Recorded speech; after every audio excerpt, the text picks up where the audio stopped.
Hey everybody, it's Tripl-L coming in to talk about My Hero Academia, chapter 318. Hey everybody! So, guys, again, every week gets busier for me. I am very busy this weekend, so unfortunately, I don't have time to do notes. I will try and go through and tell you everything I'm thinking about the chapter, although I'm going to tell you I don't got that many thoughts for it, so we'll see what I discover along the way.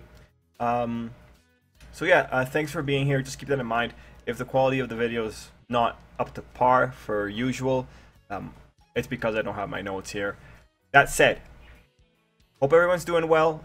What do I have for general thoughts this week? Well, generally, I'm excited. I'm happy. I'm 100% happy. Bakugo showed up. He finally showed up. Woo! I'm so happy. Yeah, I'm ready. I'm ready. Like this was, I've been saying that this was gonna happen. Like Bakugo was gonna show up since a long time ago, and I'm ultimately just happy to see it here. Also, my allergies are acting up. I feel a sneeze coming on. If the sneeze gets into the edit, I apologize. But yeah, Bakugo shows up. I'm so excited. Now look, in my ideal world, next week or next chapter, Ida and Shoto show up, and that's it. Only those three. Only those three. Also, did you guys see the opening for New Hero Academia's second half of the season with Bakugo, Shoto, and Izuku in the destroyed city? Man, when I saw that, I was like, what? Like, this is very inappropriate for where we are right now. And then that's the first time I actually wondered, does the anime actually know something about what the composition for Hero Academia is going to be right now?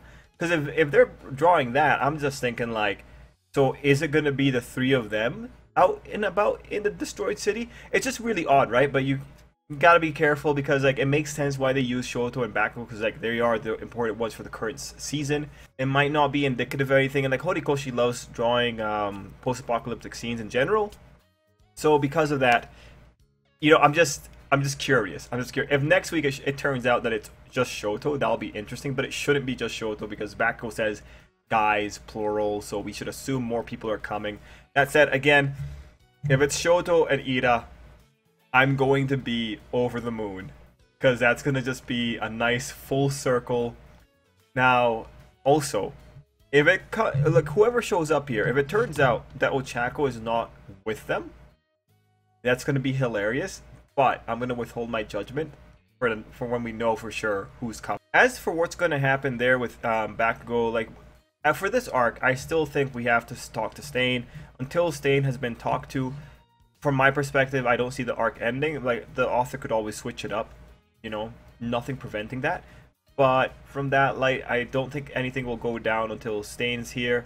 Now, as for how this thing is going to work with Bakugo, the Vestiges are building Bakugo up as being something important for Izuku, though this chapter does not use the same kind of lines that we saw in the spoilers. Instead, it's saying like a more general, something that could bolster Izuku. Yeah, I think allies would bolster Izuku, but right now I think this could end in like Izuku actually being stopped by his friends or Bakugo going together with Izuku, because this actually fits with Bakugo. He's chased after Izuku a lot of times before. That would be the same kind of energy. I see Bakugo really yelling at Izuku next week or once this is all settled. Sorry, I keep saying next week, but I mean next chapter. I'm ultimately very excited to be surprised by what the author could pull off here. I'm just happy that Bakugo finally showed up. This was going to happen. It's very good that it happened. I'm, again, ecstatic. And I will be even more ecstatic if it turns out that Ochako is not involved in this. Mind you, logistically, I really don't think all of 1A should be out and about looking for Izuku. I think that'd be a little bit strange unless they're all kind of... Like, from my perspective, it feels like Nedzu would know about the situation with All Might because All Might's already told him about One for All. So Nedzu is clearly a secret keeper. I just think it'd be strange for all of 1A to be out looking for Izuku when there's a national disaster going on in the background, when they should be helping out normal people. Now it's different if All Might went in and told Nedzu or told someone like Izuku's off by himself, I don't know what to do, and then we have people coming in. But like if all of 1A is out looking for Izuku, quite literally one of the people that's been helping the situation, I do kind of question what kind of situation you're in. And I keep saying 1A, but you guys know who I'm talking about. I would question the situation just because right now it's all hands on deck and you're spending all your forces, or you're spending what, 20 of your numbers to go find Izuku. Someone who's doing well more or less by himself. Mind you, I say well like on paper, not emotionally or mentally. Yeah, it's just like that would be a little bit strange. So that's the kind of thing that right now I'm apprehensive of. But there's a few things that the author could do to justify it, and I wouldn't really mind. Look, I just really want to justify why Ochakko's not going to show up. Now, the second general note I have is about this shot. And I guess technically this shot as well. It's just, it's too much now. I have to think that this is a tribute or a reference or an homage to Berserk. I mean, the author died recently. It would not be strange to see someone respecting that author's life by having a reference to it. Izuku in this shot looks like Guts in the Berserk armor. And I got pictures for you guys here. Like, look at it, right? This can't be a coincidence, right? This has to be a tribute or a reference or an inspiration, right? I mean, look at the eyes. Look at the silhouette, right? This is him. This is 100% it. And not only that, I pointed this out like when we first saw Izuku's shot. But then look at this one, right? Look at the way that the author is drawing the cape and all that. That level of detail, the furriness to it, the silhouette. And then look at, in general, the art style for Berserk, right? It has to be a tribute. Am I crazy? Don't answer that. But what do you guys think? I think this would be lovely to think that, you know, there is some inspiration being drawn here. And for me, the big things are the change in the art style when it comes to Izuku's detailing, the silhouette, just flat out the blackout, the way that the eyes are shaped.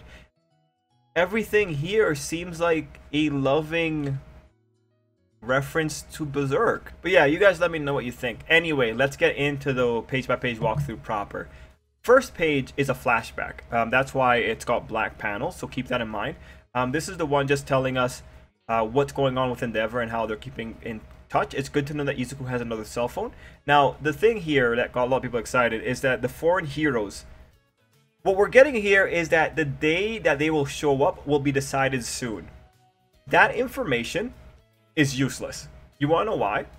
Because it confirms that there's still no date, and we don't know what soon is. Also, they're saying the official date is going to be decided. What if the official date is 3 months from now? Do you see what I'm saying? This line is only here to tell us, oh yeah, hey, like reinforcements are going to show up. And that reinforcement, really all it says is that if we have like a big confrontation, don't be surprised if we suddenly have reinforcements coming in from the wazoo, right? So this line is an update line, and the fact that we're being updated here makes me feel like, okay, we might see some designs, but still, do not get excited. Do not get hopeful. This is up to the author to surprise us. At this point, if we start expecting these foreign heroes to show up, I think it's more likely we're going to be disappointed. So I, as a longtime manga reader, would say just keep it in mind, but don't hope to see foreign heroes. Again, we're in like the last act of Hero Academia. It would be very unreasonable to expect foreign heroes to come in and get a lot of character development. Like, man, the guy can barely show off 1A. Like, do you really want to add more heroes into the mix? It's just not a good recipe for success here. Really, at this point, I'm expecting there to be another war and then the foreign heroes showing up just to help out. This page just shows us how Izuku's talking to Endeavor, that being that Izuku's still going 100% and Endeavor can't really stop him. Now we go into page 2. So page 2 is really interesting just with the way that the Vestiges are trying to slow him down. Trying to, like, hey, be a little bit more careful. Now, this page is pretty cool because you have that one shot where you have Danger Sense, and then one of the last people we see is Hikage looking at him. Now, that's really cool because it's Danger Sense that caused this. Well, Danger Sense in particular is acting as a great enabler, especially with what Hikage says on the next page. It's a great enabler, so it made sense to me that Hikage would be the one kind of watching this. And when we see the Vestiges talking, it's good to know that the Vestiges are not supportive of Izuku. I know some people were saying, like, well, what if the Vestiges are whispering in his ear, telling him to keep going? It's like, no, these Vestiges are such bleeding hearts. There's no way. There's no way these people, the majority of them, are that kind of disposition. And then we go into page 3. Now, on page 3, you can see something already where second user was not sitting on the chair, which is pretty symbolic of his position in the whole thing. I mean, he's one of the people who is contrary to what the majority is saying. And overall, I really love this page because this page is really getting to the root of who Izuku is. I love that the Vestiges are able to say, like, yeah, no, the kid has always been like this. Like, as Banjo says, every cause is a worthy one to him. And then Hikage goes in and says, just flat out, Izuku has always been this way. It's just that now he has the power to act on it. And this is really good. It's so cool to actually see this acknowledged out loud, because that is what the quirks ultimately did. Like, we have to remember, from the very first time that Izuku jumped in to save Bakugo when he didn't have a quirk, Izuku has always been suicidal for the sake of other people. He's always been this self-sacrificing, and unfortunately, the Vestiges pretty much gave him the tools to be able to gouge himself out if it meant saving another person. And I like that Hikage takes point on this and points out that Izuku is trying to be a true superhero, because Danger Sense is ultimately one of the quirks that is really enabling this. Like, Black Whip is a good multi-purpose quirk, but it's not the quirk that's allowing Izuku to go find and pinpoint where these people are. Danger Sense is an incredible enabler in this whole situation. And then we have second user going in and being very pragmatic. This makes sense. Second user probably grew up in a battlefield that was All for One era Japan, which is where we are right now. So him saying these things, ultimately, I agree that inaction is not an option here, given Izuku's role in this. I do think Izuku could still afford to rest a little bit, but mind you, we do see him eating, so there is some level of rest occurring. But I will say that I think the spot where he goes too far is that he says that's how it is for those of us who bear one for all. I think he too has kind of really taken to the idea of responsibility for one for all. And I'm just concerned because it's that kind of rhetoric that puts Izuku in this current position. So it's concerning to see that there's another person in here who could still be nudging Izuku in the wrong direction, or not the wrong direction, but the extreme direction. But it is good that this guy is not just a caricature. It's good that this guy is not just, you know, a big stand-in dummy for everything that is wrong in Izuku's approach. He says something really good in that there is something that could bolster Izuku. And this makes sense for him, because in this same thing, you have him talking to the third user who was one of the people under him or whatever, right? It makes sense that this guy would be willing to view allies as a good thing. So I like the nuance, I like the consistency with this character and his history. I like that there is something I agree with him on and something I disagree with him on. That's how characters should be. Characters should not just be a monolithic thing that you can agree with every single point, unless like that's especially what they're designed for. But there shouldn't be that many in a series. And I like that this guy isn't advocating for just being alone, because then I would have criticized him, because it's like you have your subordinate right there. So overall, second user, respectable. Bakubrow continues to be very respectable. We go to page 5, and page 5 is a tiny bit interesting. Not in that Izuku is fighting people, but rather these two guys. These two guys look like Spinner. Or I guess they look like Stain. I guess it's more that they look like Stain. But still, right? Well, the polka dots. I think that's a Spinner. I think that's the Spinner design. Regardless, it's kind of weird. But good to know that there's still Stain-inspired people running around. Anyway, we did have page 6 where someone's wondering if Izuku is working for All for One, even though they probably just witnessed Izuku, I don't know, scaring off a bunch of dangerous elements. So good to know that even now, Hero Academia Society is still incapable of critically thinking. Now, Izuku tells them no, and the only good thing I have from this scene is that the people were able to run away without cursing Izuku, instead saying like, you know, great, glad to hear it, right? Yeah, they were still scared of him, but good to know that they weren't full-on ignorant. Then we go into page 7 with Izuku flying over the sky, pointing out that everyone's got it rough, and it's unfortunate Izuku's saying that one line, because it's saying that he's he's pretty much like, okay, yeah, they're gonna call me a villain, but whatever. Everyone sucks right now, like whatever. It's unfortunate Izuku has to look the other way here for this kind of situation because I'd rather he be appreciated personally. Sorry, I like Izuku. The only other thing that I thought was worth looking at is when Izuku thinks of the league, he's only thinking of Dabi, Toga, and Spinner, which is good because it does say again, Compress did not somehow get away from the heroes. He's not back with the league. I know, like, no one's worried about that, but it's good to have a confirmation or a soft confirmation. On page 8, we go into the juxtaposition of the now it's your turn line with the All Might line, with the All Might panel and the All for One panel. This just serves as a motivation reminder. And on this page, we also see Izuku fighting a pretty boss-looking monster, like holy crap moly, right? And on this page, we also see Izuku taking a break in the woods. He's probably going to use the bathroom in the woods, in all honesty. Actually, he should be using the bathroom in the malls.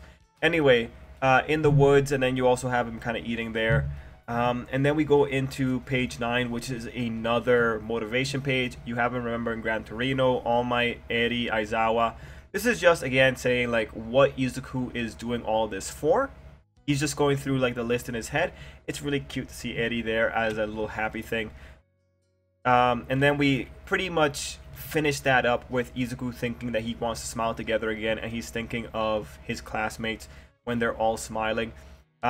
It's interesting for Bakugo, like the one time that he sees him smiling, like Bakugo's not even looking at him. And it's cute that Dark Shadow got involved there. I think Seto, like, milk is coming out of his nose, actually. And good that he's thinking of Kirishima, like, shirtless, like, yes.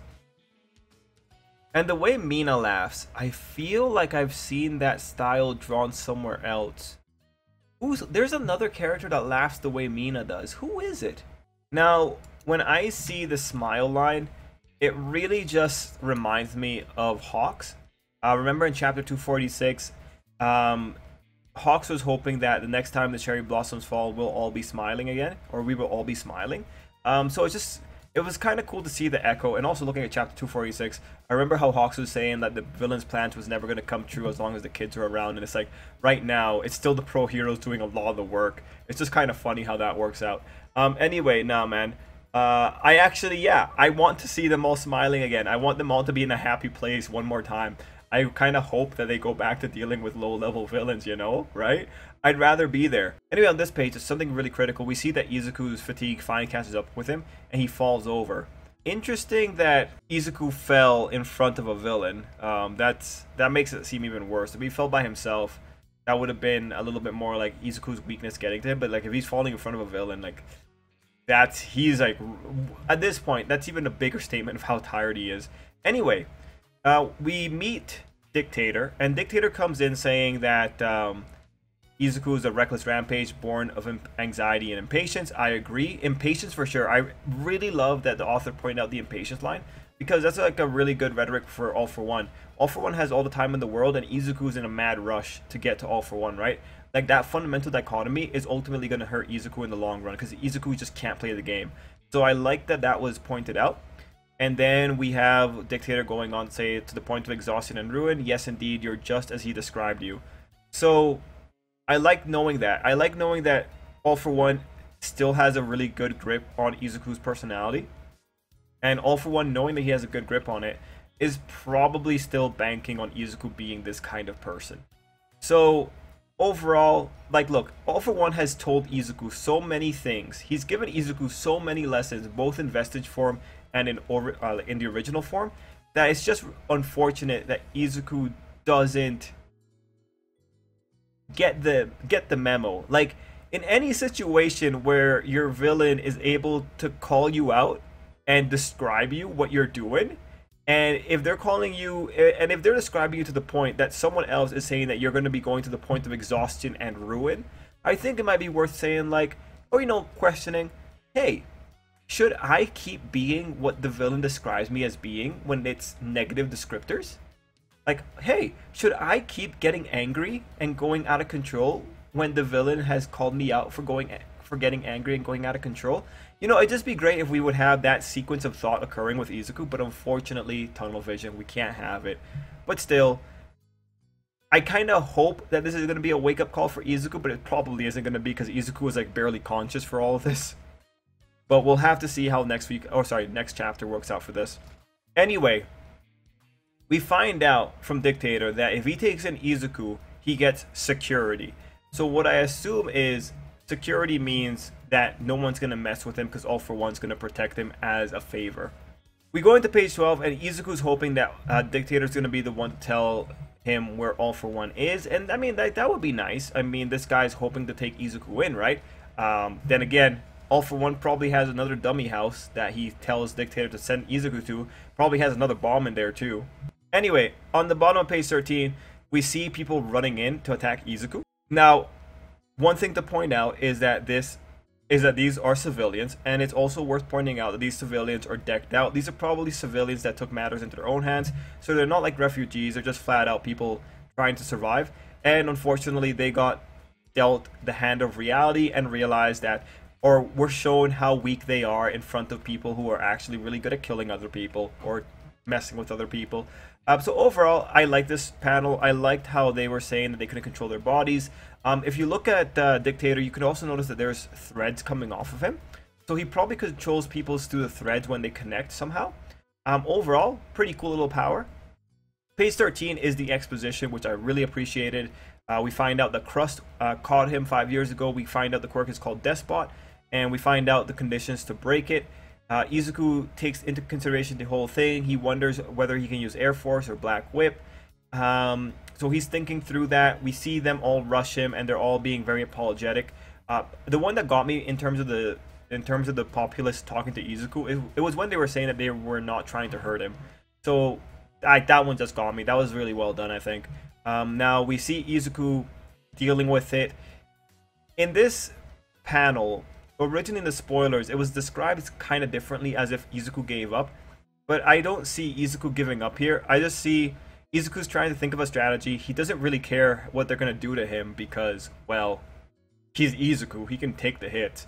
What I see here is ultimately Izuku's too tired to think thoroughly. I mean, when you had him falling in front of Dictator, that's like the biggest indicator, right? Anyway, it's good to know that even when Izuku is being rushed, he's still thinking he needs a strategy. For this one, did he have any strategies?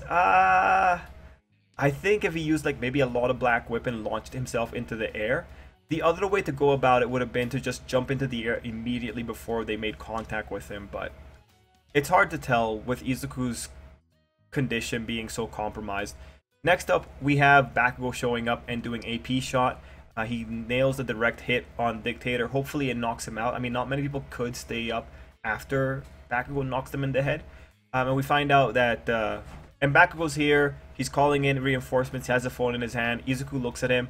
You have second users coming over, which is just there to say, like, what can most likely bolster Izuku now? It would be allies or something like that, right? And this would make sense with him because he had allies back in the day, so he knows the value of allies. Now, with Bakugo, there was a funny little thing going on, and this is thanks to White Despair for informing me, of people thinking that this Bakugo is Toga, and it's just like, no, come on, no. People said it was Toga because the eyes were different, and it's like, to quote White Despair, yes, the girl that can perfectly copy people is giving herself away with an imperfect copy of the eyes. Yeah, no, it's not Toga. Come on, it's not Toga. If it's Toga, then okay, great. Like a 1% chance. A half of a percent chance. But otherwise, nah. Anyway, with the situation here, Izuku is actually like super tired. You know, one thing I could definitely see next week or next chapter is Izuku taking a break as his friends are around or something like that. Like, really, look, Izuku's blowing everyone off right now, right? He's blown off All Might, he's blown off Endeavor. Do you think he's not gonna blow off his friends? He probably will be. He probably would do that. Like, right now for Izuku, I could totally see Izuku trying to run away, and Bakugo knocks him out, and then Izuku tries to run away again. Or I could see Izuku pretending to go with Bakugo, getting his little bit of sleep, and then running away. I just think Izuku's not... Like, look, the only way that Izuku sticks with Bakugo is if Bakugo gives him the throttling of a lifetime and puts him in check again. But it's going to be tough to see, especially if they go into a fight. Bakugo will probably win because Izuku's just so compromised here. But right now, what we have to acknowledge is that the second user has signed off on this in terms of rhetoric. So at the end of the day, even if we have a few, like maybe a chapter or two of strife, we're probably going to end up in a situation where Izuku is being supported by Bakugo. Will other people support him? Well, that's a big question. That's ultimately what we got to keep an eye out for the next chapter. It'd be nice if all of Class 1A was here to help him out, because that'd be like a nice little message about that. But being realistic, like Bakugo, I think is the only real confirmed supporter here, with maybe Shoto being involved. Yeah, we'll have to see. Guys, that's the end of the chapter. That's it for me. Let me know what you thought down below. And until next time, I hope you have a great day, and apologies for not being able to do more detail. But I think I caught everything important. If you got any other little things, mention it in the comments down below. And until next time, I hope you have an absolutely great day.